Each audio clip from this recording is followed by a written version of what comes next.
Hello everyone and welcome back to the Great Book of Grudges. My name is Nathan and I hope you're having fun with the Immortal Empires. I know I sure am, but we can also start looking to the future. This is a interesting thing. You see, Creative Assembly yesterday dropped the patch notes for Immortal Empires, which we're not going to go over because this video would be like 4 hours long. It's a very, very big patch. However, near the end, they start talking about the future with update 2.1 and 2.2. We even have a release date for 2.1. So let's talk about it because there's some really cool things coming into effect and I'm actually quite happy about this. Alright, so let's read over the sections and just give some impressions. This first section gives us info on future updates for this year. Not all of them though, so let's just keep that in mind. While there will be room for hotfixes in the event of any critical issues, the first expected release is update 2.1, which is already scheduled to arrive in 2 weeks, September 6th. Note that this will not include any fixes or responses to any immediate reports we receive.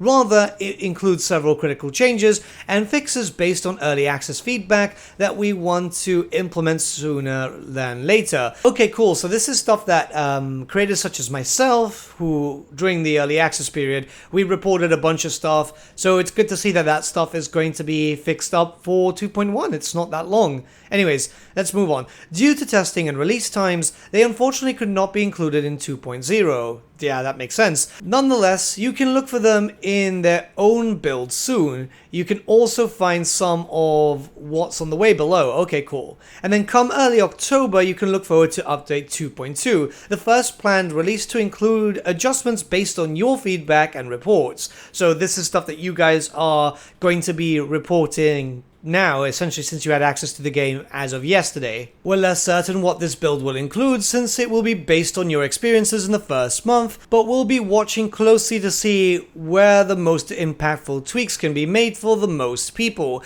We do know that we'll be adding some start pulse adjustments for a few legendary lords such as Teclis, Skrarg, Kairos, and Alifanar based on initial feedback.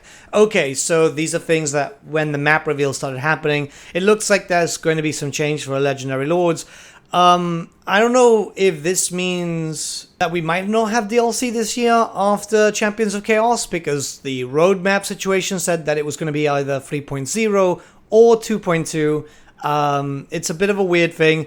I do imagine that maybe we might not get DLC, which is a bit of a shame if that's the case. However, we have to keep in mind that we have a lot of stuff to play through, so this could tide us over just in case. I don't want to get too speculative on this, because right now Immortal Empires is just released, and I think that speculation should be kept to a minimum, at least to allow you guys to play for a little bit.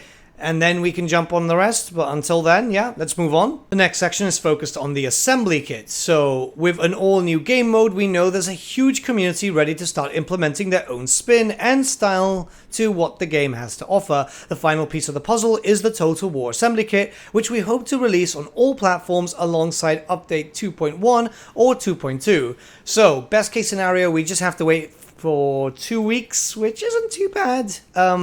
Worst case scenario, we have to wait until October, which even then is, what, about a month and a bit, so it's not too bad. We're already getting a decent amount of mods flooding the workshop, just kind of adding in some stuff from Warhammer 2 that we're already kind of used to.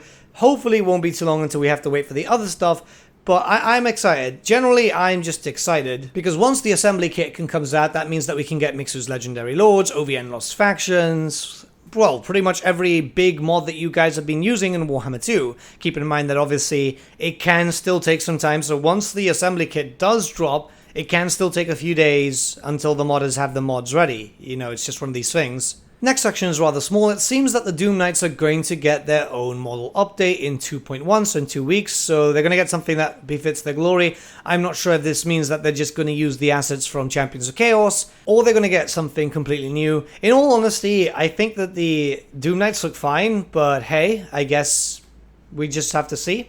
Okay, this next section is pretty cool. So Warriors of Chaos Confederation is coming in 2 weeks. We're looking at introducing a limited way for Archaon and Be'lakor to confederate the other Warriors of Chaos factions. This is the first step along the way to introduce better and more varied ways to allow players to collect all their favorite legendary lords under a single banner. So right now only for Archaon and Be'lakor, which makes sense as those are the big undivided ones. Well, Kolek too, to be honest, but I guess they want to just do the big bands just to test things out.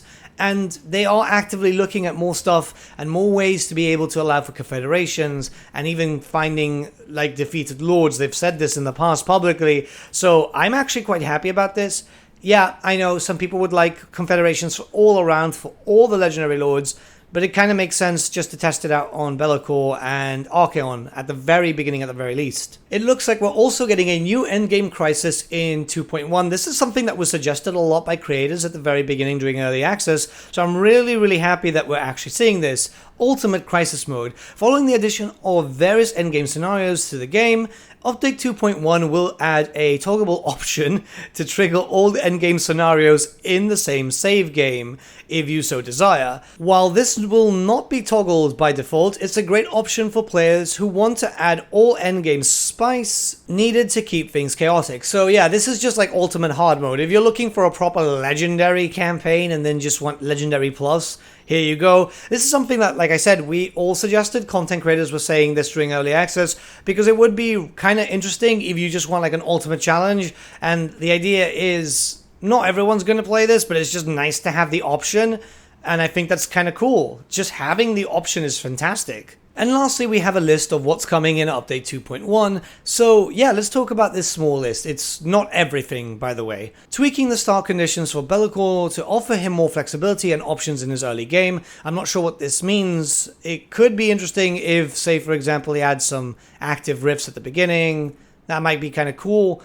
Actually, that would be very cool, so yeah. Adding missing text to the Hero Academy notifications for Isabella and Vlad von Carstein. I'm assuming this is to fix up the missing mount options, so yeah, kind of fits well. Adding the correct settlement art for... okay, yeah, Lizardmen missing art, that kind of makes sense. Tzeentch Doom Knights will be made available in the recruitment pool for Sigvald, Archaon, Kolek, and Village. Okay, it's going to be quite interesting. I'm honestly surprised they weren't in the recruitment pool. I could have sworn they were with Village, but I guess it's just because of upgrades and that's it.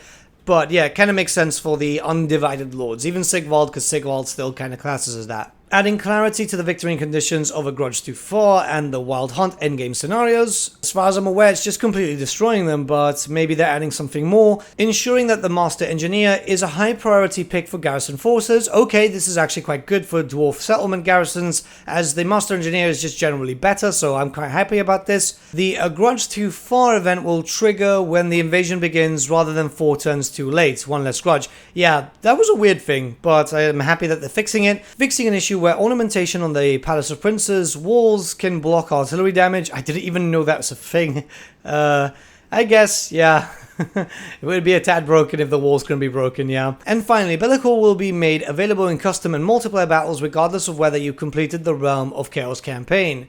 Cool. Awesome. That's actually pretty good. More stuff is going to come in the future, clearly, and this is just like a small thing just to tide us over. I'm really excited that the Warriors of Chaos are going to have some sort of Confederation mechanic. I can't wait to see what happens there. And the Ultimate Crisis Mode, I just can't wait to see it. It's really nice that the patches are coming out quicker, it seems. I'm really hopeful that this is going to stay in the same way, or at least more or less the same way. There's no news around DLC. There's no news around the Chorfs. Maybe that's been moved to next year. We're going to have to wait and see for that. But until then, let me know your thoughts around 2.1 in the comments below, and let's start a bit of a discussion.